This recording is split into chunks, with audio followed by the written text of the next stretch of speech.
Iran और Israel के बीच शायद जंग का ऐसा माहौल पहले कभी नहीं था।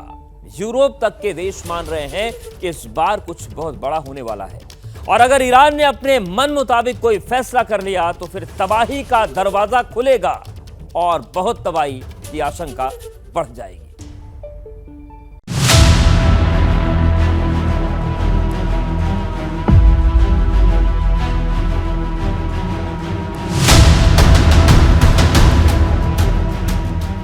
सुप्रीम लीडर का टेम्पर लूज, ईरान को सर्वनाश कुबूल। בכל הפרמטרים שיש לנו, חלק מהם הם סמויים וחלק מהם הם גלויים לציבור. ईरान को भड़काने वाले 10 जख्म, ट्रिपल एच का अटैक कंफर्म।